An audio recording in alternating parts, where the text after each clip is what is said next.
Supergirl is coming, and Superman, Man of Tomorrow is coming after that. And James Gunn had some comments.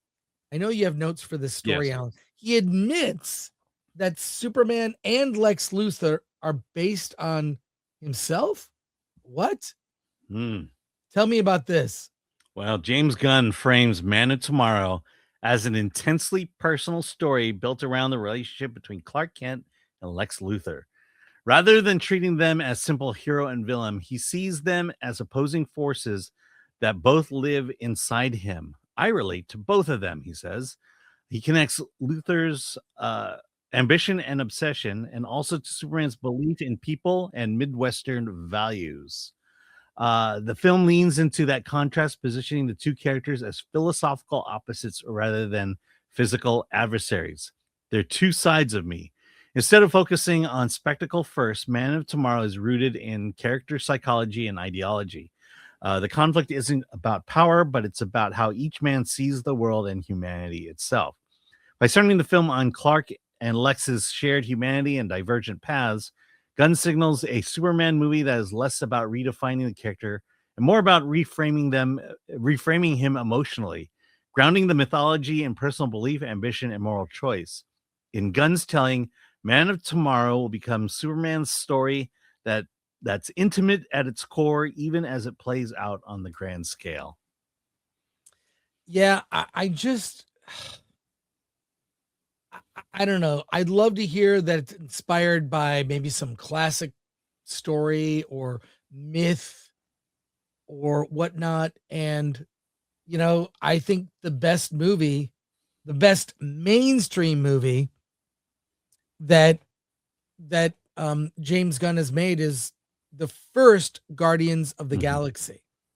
And the best indie movie he ever made was a movie that got him that job called Super, starring Rainn Wilson, an actor he's never worked with since. So make of that what you will. I thought Super with Rainn Wilson is amazing. It was on Netflix. I highly recommend both films. I do think it's been diminishing returns since then, unfortunately. I it's sad to hear, but yeah, I'm not super excited about this.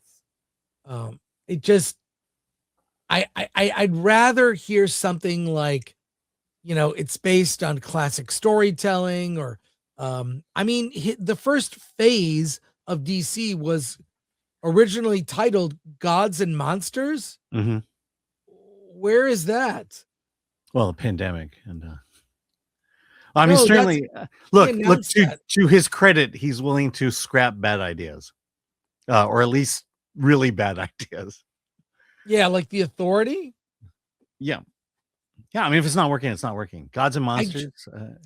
I'm gonna be really honest here. I keep seeing stuff being reposted from Man of Steel.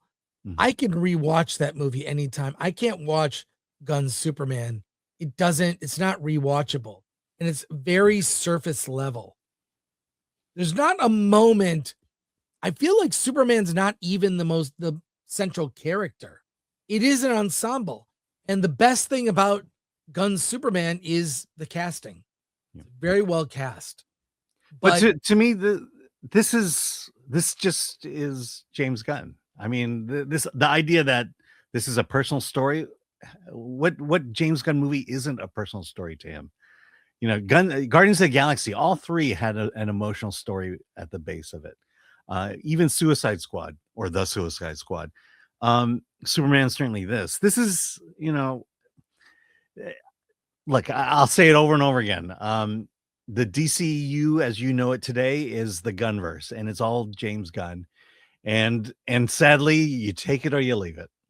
It's just going to be this way until he's either out or he's going to be out because there's no way he's going to change his personal philosophy when it comes to storytelling.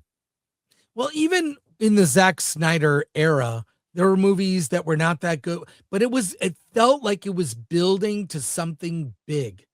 And we got a taste of that with the Snyder Cut, which I actually really like. I'm sorry, unapologetic. I like the Snyder cut. I'm not Think a of fan that of the what you Snyderverse. will. Huh? Not a fan of the Snyderverse. All right. In Wonder any Woman I case, liked, Aquaman I liked, but it's more rewatchable. But what I think the biggest failing of Superman now with some distance from it, mhm, what the Superman movies did well, Man of Steel and original Richard Donner, was they gave you a taste of what it was like to be mhm, Superman. So fly, discover your powers, be burdened with an awesome responsibility, the joy maybe of doing something good. And in this Superman, we don't get that sense. There's something that modern movies don't do that older films used to do. And filmmakers would take time out to do that. And can I tell you what that is, Alan? what? They would show characters thinking, Mhm, pondering. It's not a dialogue scene, it's not a line of dialogue. It's they are thinking about their future, their responsibility. I'll give you two scenes from two classic movies to illustrate my point. One is Luke Skywalker looking at the twin sons of Tatooine. There's a stir of music. There's no you can a studio now would say cut that scene out. No, it's Luke. All he's doing is looking at the twin sons. You're in his head. You know what he's thinking. He's like, what's my future going to be? What path will I take? I'm stuck here on a farm. I have bigger goals and aspirations. I'll tell you another scene. In Godfather, there's a scene where Michael Corleone, he has to, his first kill mhm. is avenging his father. And At the Italian restaurant. he goes into the bathroom, gets the gun behind the The toilet. the toilet, walks back very casually, sits down, and they're talking to him, the corrupt Mhm. cop and what's his name, Salieri, and he's sitting there and the camera just focuses on his face. And you see, go watch that scene. Yeah, Al Pacino is sitting there and he's like, am I really going to do this? I'm really going to kill someone close up in cold blood. Am I going to kill a cop? yeah, Am I going to go? I'm a war hero. I'm trying to do good. My whole family is, but they tried to kill my dad, my father. Like, and you see the camera yeah. sort of closes in on his face. You hear this like train whistle or like, and it's like, and then he makes a choice. We don't He ever see, crosses the line of no return. even in Zack Snyder's Man of Steel, there are moments when you see Henry Cavill as Superman. He's thoughtful. He has choices to make, and they're not easy. Now he went a different way, and people maybe don't like choices Zack made. Fair critique. But Yeah, what when he we've had lost, Zod's head in his hands, yeah, well, that's a whole and other. That's another. But I'm just saying that what we've lost in modern films is we don't really show the true hero's journey and allow them to take a pause.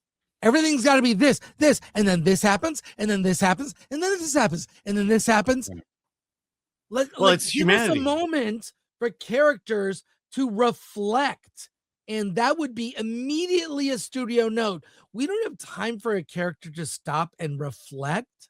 And that was something that some of the go back and watch some of these movies you say you love.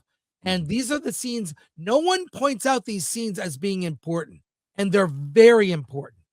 Yeah. Anyways, I mean, that's the thing. It's being human. The yeah, idea that there are tough choices in life and there are consequences to those choices. For Michael, that was the line of no return for him. The moment yeah, he shoots the two of them, uh, it's done. He has fallen to the dark side. yeah. And that's the beginning of the three books. If you include Godfather 3 in that. But But he and you have to pause because what that does is we as an audience are now thrust into their shoes. And now we're making that decision. What would I do if I was in this situation? Would I go ahead and pull the gun out and kill these two guys, or would I, or would I just back off and try to find a different way out of the situation? well, it's they're all morality tales and Mhm. moral, you're on their journey, and characters will make bad decisions, good decisions, Mhm. but that that reflecting on your path that you choose and being accountable for your choices has been lost in modern film, and it's a tragedy.